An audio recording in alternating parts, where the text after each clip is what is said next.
بسم اللہ الرحمن الرحیم۔ حضرت صالح علیہ السلام کے والد کا نام عبیر بن سیاف ہے۔ آپ چھٹے پیغمبر ہیں۔ آپ حضرت نوح علیہ السلام کے بیٹے سام کی نسل میں سے ہیں۔ آپ کو قوم سمود کی طرف بھیجا گیا۔ سمود عرب عاربہ یعنی دور قدیم کی خاص عربی نسل قوم تھی۔ آپ کا زمانہ حضرت ہود علیہ السلام کے بعد کا ہے۔ جس طرح عاد کو عاد ارم کہا گیا، اسی طرح ان کی ہلاکت کے بعد ان کو سمود ارم یا عاد ثانیہ کہا جاتا ہے۔ حضرت امام سالبی رحمۃ اللہ علیہ کے نزدیک آپ علیہ السلام کا نسب نامہ یوں ہے: سمود بن عاد بن عوس بن ارم بن سام بن نوح۔ آج سے کم 4000 سال پہلے حجاز مقدس اور تبوک کے درمیان حجر نامی جگہ میں ایک قوم سمود آباد تھی۔ حجر کا نام قرآن کریم میں سورۃ الحجر میں آتا ہے۔ یہ جگہ آج کل مدائن صالح کے نام سے مشہور ہے۔ یہ ایک پہاڑی علاقہ ہے۔ اس قوم نے بہت ترقی کی۔ ان کی ترقی کی وجہ یہ تھی کہ یہ لوگ پہاڑوں میں گھر بنا کر رہتے تھے، جس کی وجہ سے دشمن کبھی ان سے جیت نہ پاتے۔ یہ شہر مدینہ منورہ سے شمال مغرب میں 380 کلومیٹر کے فاصلے پر واقع ہے۔ قوم عاد کی تباہی کے بعد دن گزرتے رہے اور لوگ ایک بار پھر ابلیس کے وسوسے میں آ کر کفر و شرک میں مبتلا ہو گئے۔ اس طرح ایک بار پھر کفر و شرک پھیل گیا۔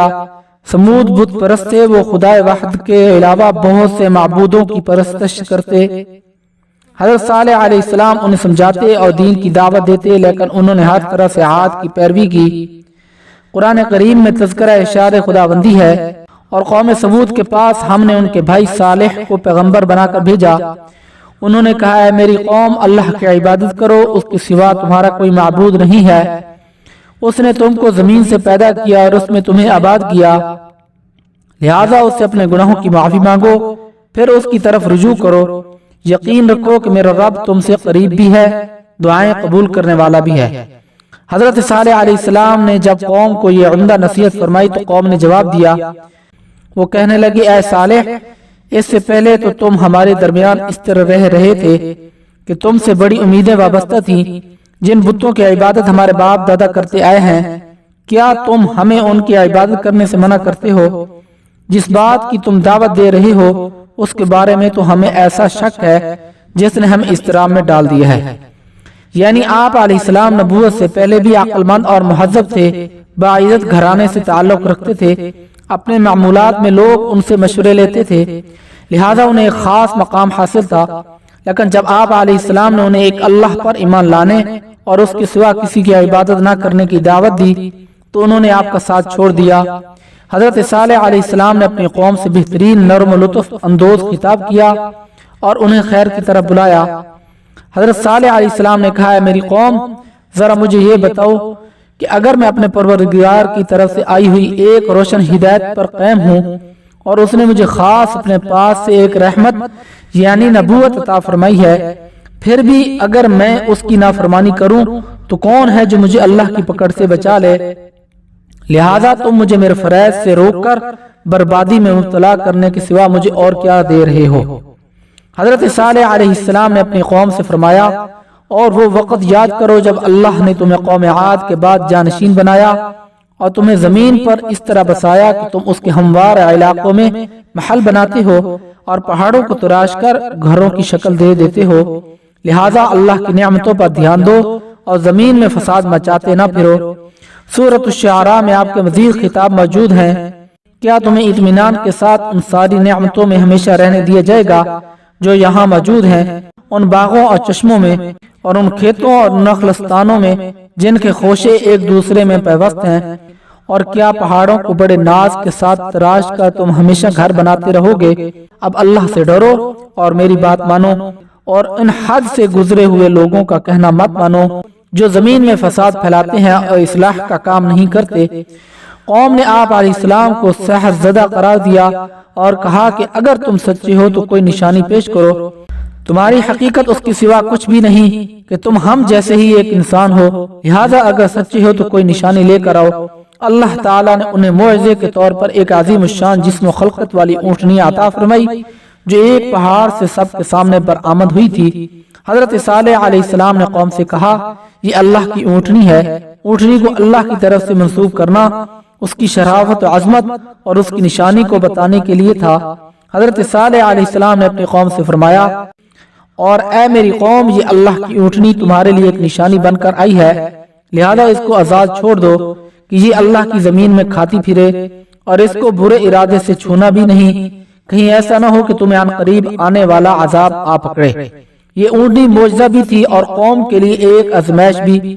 چنانچہ یہ اونٹنی جب پانی پینے آتی تو اس دن سارے کنویں کا پانی پی جاتی اور لوگ اپنی حاجت دوسری دن پوری کرتے۔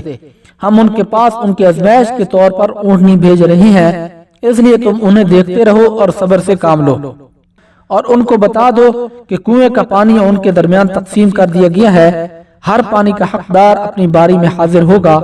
یہ اونٹنی ان کے لیے امتحان تھی کہ اب بھی ایمان لاتے ہیں یا نہیں۔ ایک عرصہ گزرا تو قوم بیزار ہو گئی۔ قوم کے ظالم سرداروں نے اونٹنی کو ذبح کرنے کا فیصلہ کیا، اور ایک رات ظالم سردار قیدار نے اونٹنی کو ذبح کر ڈالا۔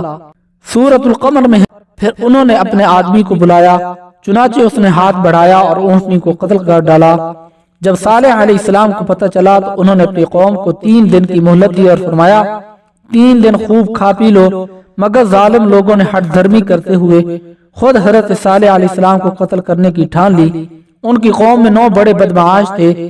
وہ کہنے لگے، انہوں نے آپس میں ایک دوسرے سے کہا، سب مل کر اللہ کی قسم کھاؤ کہ ہم صالح اور اس کے گھر والوں پر رات کے وقت حملہ کریں گے، پھر اس کے وارث سے کہہ دیں گے کہ ہم ان گھر والوں کی ہلاکت کے وقت موجود ہی نہ تھے، اور یقین جانو ہم بالکل سچے ہیں۔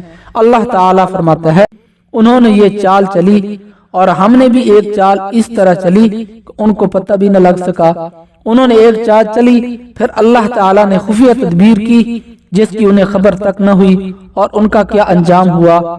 سید آلوسی اپنی تفسیر روح المعانی میں فرماتے ہیں کہ سمود پر عذاب آنے کی علامت اگلی صبح ہی سے شروع ہو گئی، یعنی پہلے روز سب کے چہرے زرد پڑ گئے، دوسرے روز سرخ، اور تیسرے روز سیاہ ہو گئے جیسے تریکی چھا جائے۔